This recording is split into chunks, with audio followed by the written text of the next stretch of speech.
Halo guys, balik lagi sama gue Ali Fasal di channel gue Basnya. Dan kalau udah setting kayak gini, itu tandanya gue bakal ngebawain sebuah cerita horor atau cerita serem buat kalian semua. Dan sebelum masuk ke ceritanya, jangan lupa di like atau berlangganan buat kalian yang ingin tahu video-video selanjutnya biar gak ketinggalan gitu lah. Oh iya, saya doakan juga buat kalian yang nonton video ini semoga sehat selalu dimanapun kalian berada.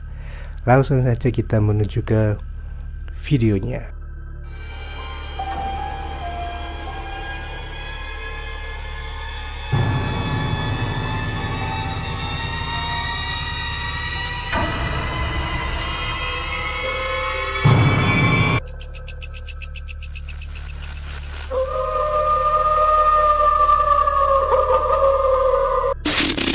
Cerita ini merupakan sebuah urban legend atau cerita kuno yang terjadi di suatu daerah. Kita sebut daerah ini adalah Madiun. Buat teman-teman yang tinggal di Madiun pasti tahu tentang cerita hantu ini. Cerita ini diceritakan oleh seseorang yang tidak mau disebutkan namanya. Dia berusia sekitar 17 tahunan. Dia menganggap atau mengklaim bahwasanya cerita ini itu real atau nyata. Cerita ini terjadi di bilangan desa gue. Kabar tentang hantu ini tuh sangat melegenda banget, menghantui setiap rumah warga. Mereka menyebutnya hantu Tok tok. Awalnya gue sendiri gak percaya tentang hantu-hantuan kayak gini tuh. Tetapi yang cerita ini adalah nyokap gue. Jadinya gue sangat yakin bahwasanya cerita ini bener-bener adanya. Jauh sebelum hantu ini datang ke desa gue, desa sebelah itu udah disatroni oleh hantu ini. Nah, kabar atau desas-desus tentang hantu ini tuh gampang menyebarnya. Kabar tentang hantu ini tuh menyebar dari bapak-bapak yang sedang nongkrong di warung atau ibu-ibu yang sedang berbelanja di pasar seperti itu.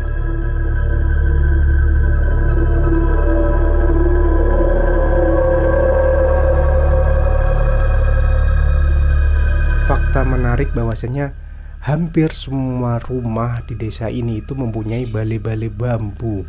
Balai-balai bambu itu kayak sebuah tempat duduk yang terbuat dari bambu yang biasanya itu ditaruh di depan rumah untuk nongkrong atau untuk menjamu tamu. Kehadiran hantu tok-tok ini sangat erat kaitannya dengan balai-balai bambu yang ada di depan rumah setiap warga.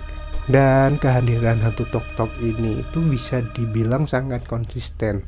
Biasanya hantu ini hadir ketika berada di antara jam 1 sampai jam 2. Hantu ini secara bergiliran menyatroni setiap rumah tiap malamnya.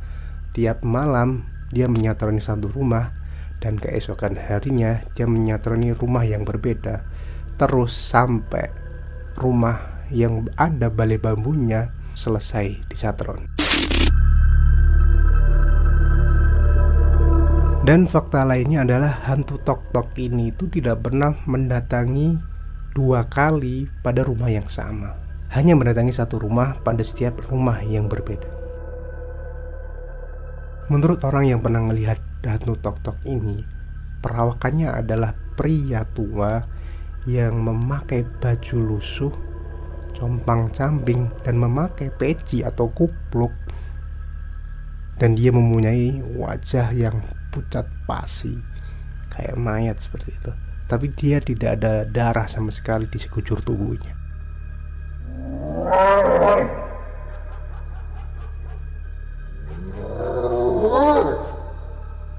Ada teman ayah gue yang mengaku dia melihat hantu tok-tok itu atau mendengar hantu tok-tok itu sekitaran jam 1 sampai jam 1.15.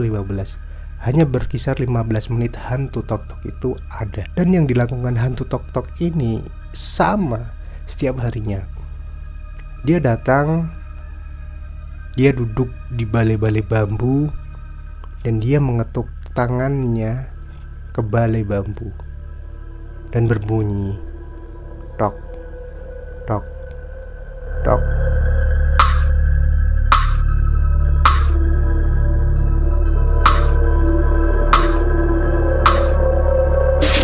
Selama kurang lebih 15 menit seperti itu setiap hari di setiap rumah warga desa tersebut. Dan ini yang menjadi alasan kenapa hantu tersebut dinamakan hantu tok-tok.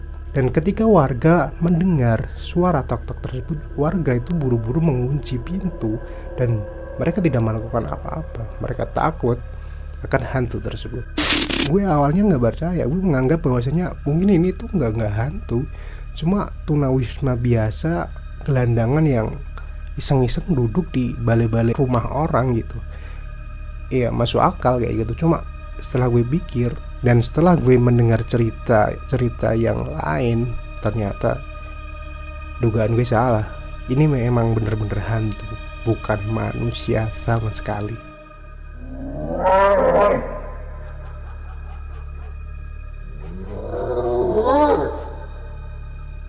Kata teman ayah yang rumahnya pernah disatroni, hantu tok-tok itu mengetok-ngetok balai bambu selama 15 menit. Dan ketika setelah 15 menit, suara itu hilang. Tiba-tiba hilang. Dan hantu itu hilang. Tidak ada suara langkah menjauh, tidak ada bunyi-bunyi yang lain, tetapi hanya suara tok-tok itu yang menghilang. Entah kemana hilangnya suara tersebut atau orang tersebut, tapi benar-benar lenyap. Tidak ada sama sekali. Sementara itu penggiliran rumah yang disatroni hantu ini sedang berlangsung. Dan akhirnya seluruh rumah di desa sebelah itu udah selesai disatroni. Dan tibalah hantu itu masuk ke desa gue. Beberapa hari berlalu, benar saja ada testimoni atau ada pengakuan dari tetangga gue yang mengatakan bahwasanya dia mendengar suara tok-tok di depan rumahnya. Balai bambunya diketok dengan nada yang teratur, tok, tok, tok. Dan setelah 15 menit kemudian, suara itu hilang, entah kemana, seperti ditelan bumi. Mendengar kabar tersebut, orang-orang di desa gue itu bersiap-siap menghadapi hantu ini. Mereka berniatan untuk memasukkan balai bambu ini ke dalam rumah atau menghilangkannya. Tapi tetangga desa sebelah menegur, jangan dilakukan. Nanti bakalan terjadi sesuatu yang lebih mengerikan kalau seandainya kalian sembunyikan. Jangan. Akhirnya warga desa gue menurut dan tidak melakukan tindakan tersebut. Sebenarnya ayah gue ini salah satu orang yang ingin mindahin balai bambu itu atau menyembunyikan, tetapi mendengar nasihat tersebut, bokap gue nggak jadi mindahin itu. Entah kenapa, mungkin bokap gue takut juga. Jadinya dia nggak jadi mindahin. Setelah beberapa waktu, setelah semua orang didatangi hantu tersebut, dan sekarang giliran rumah gue yang bakalan disatron. Waktu itu sekitaran jam 12 malam lebih. Dan waktu itu yang melek cuma ada nyokap gue. Nyokap gue sedang bungkusin kue-kue makanan kecil untuk keesokan harinya untuk dijual. Dan kebetulan ada orderan banyak untuk tetangga sebelah yang mau ngadain hajatan besar. Jadinya nyokap gue malam itu lembur sendirian sampai tengah malam.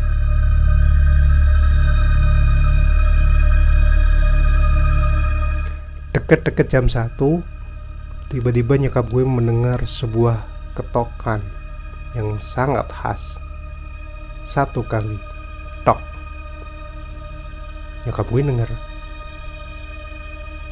tapi dia gak ngurusin, lanjut kerja. Setelah bungkusin, tiba-tiba suara tersebut muncul lagi. Dan dengan irama yang sama, bukan 1 kali sekarang.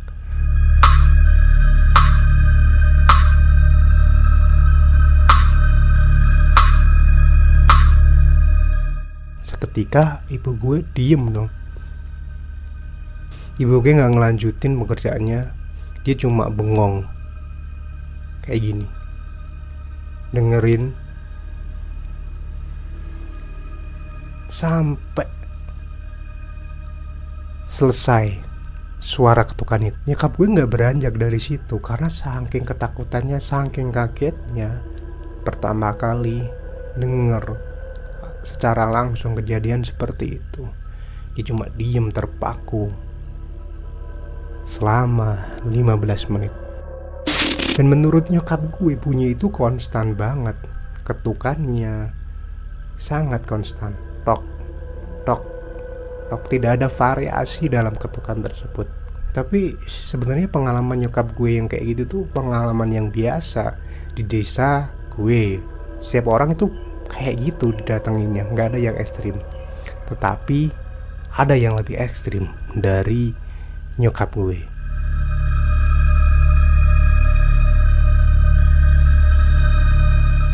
Jadi dulu itu ada tetangga gue yang namanya Mbak Tin. Dia tuh nggak percaya sama sekali kayak berita-berita atau cerita-cerita horor kayak gini. Dia sama sekali nggak percaya dan bodo amat lah tentang kayak gitu.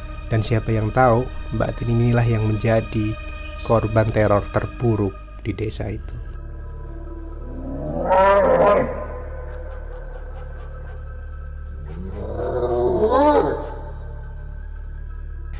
Mbak Tin ini belum punya anak dan dia ditinggal suaminya ke Jakarta untuk bekerja. Dia di rumah hanya ditemani seorang pembantu namanya Mbak Sri. Mbak Tin ini di desanya atau di desa ini terkenal sebagai juragan berat. Jadi mereka tinggal berdua saja, Mbak Tin dan pembantunya Mbak Sri. Mbak Sri ini rumahnya berada di ujung desa dan secara urutan dialah yang akan menjadi korban terakhir penampakan atau penyatronan sosok hantu tok-tok ini. Ketika hantu tok-tok ini hadir di desa tersebut, Mbak Tri ini sama sekali nggak percaya, bodo amat, menutup telinga tentang kabar hantu tersebut. Dan suatu malam tibalah rumah dia didatangi hantu tersebut. Suatu malam ketika ia hendak tertidur, dia mendengar satu ketukan yang sangat nyaring suaranya. Tok. Sontak dia nggak jadi tidur dong. Dia mendengar suara itu. Dia mendengarkan lagi, apa tuh sebenarnya? Di hatinya tuh udah ada firasat. Apa ini bener-bener hantu yang diceritain warga-warga desa ya? Dia mendengarkan lagi. Tok, tok, tok. Sontak Mbak Tri langsung sangat ketakutan. Dia menutup telinganya, menutupi badannya dengan selimut. Dan saat itu pula dia percaya bahwasanya hantu tok-tok yang ada di desanya itu benar-benar ada.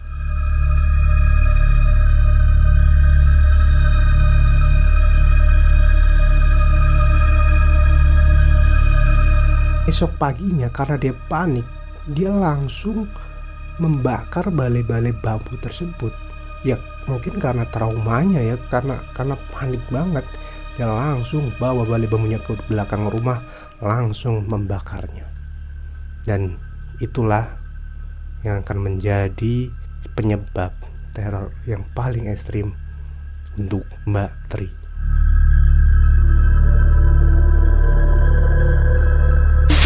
Dan setelah itu singkat cerita kabar tersebar. Dan kita ketahui bahwasanya tidak ada rumah yang didatangi 2 kali. Kabarnya ketika Mbak Tri membakar balai-balai tersebut, malamnya Mbak Tri didatangi hantu tok-tok itu lagi.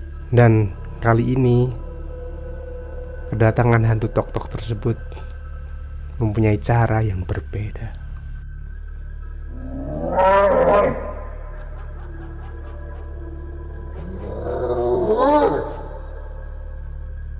Saat hantu tok-tok itu datang ke rumah Mbak Tri, hantu tersebut tidak duduk di balai bambu karena emang nggak ada balai bambunya lagi, melainkan dia duduk di ranjang tempat tidur Mbak Tri, berada di sampingnya pas, pandangannya kosong ke depan. Hantu tersebut tidak memandang Mbak Tri, tetapi Mbak Tri bisa merasakan aura-aura setan, aura-aura serem ketika Mbak Tri melihat sosok tersebut berada di sampingnya pas, sambil mengetok ranjang tempat tidur Mbak Tri. Tok, tok, tok.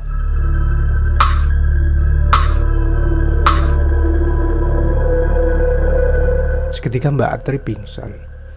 Keesokan paginya, setelah beberapa saat, dan akhirnya Mbak Tri memutuskan untuk pindah rumah. Dia tidak mau tidur di tempat ranjang itu lagi atau hidup di rumah itu lagi. Dia meninggalkan rumahnya dan sampai sekarang rumahnya kosong, tidak berpenghuni. Mungkin pindahnya Mbak Tri ini suatu hal yang tepat, tindakan yang tepat. Karena menurut tetangga gue yang rumahnya deket sama Mbak Tri, tetangga gue itu setiap malam selalu ngedenger suara tok-tok di dalam rumahnya Mbak Tri. Dan kayaknya hantu tersebut udah nemukan rumahnya. Jadi ya gak apa-apa lah, daripada tiap malam dihantui, mending si Mbak Tri ini kabur dari rumahnya. Dan gue baru kepikiran kenapa balai bambu ini gak boleh dipindahin. Ternyata hantu tok-tok ini itu ngincer balai bambunya, bukan rumah kita. Jadinya bener banget kalau seandainya balai bambu ini gak boleh dipindahin. Karena seandainya kalau bokap gue jadi ngepindahin di dalam rumah, pasti hantu tok-tok itu gak bakalan di depan rumah. Pasti hantu tok-tok itu ngantuin kita di dalam rumah.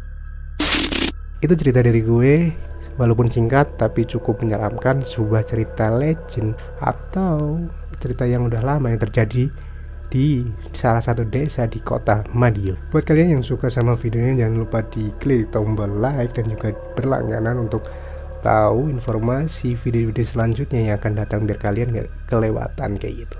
Thank you, see you.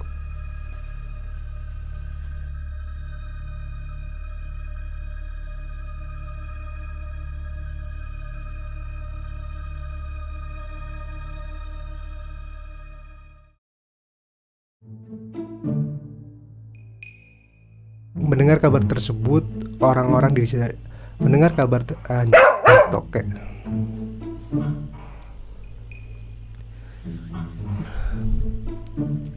Kenapa harus ada toke sih?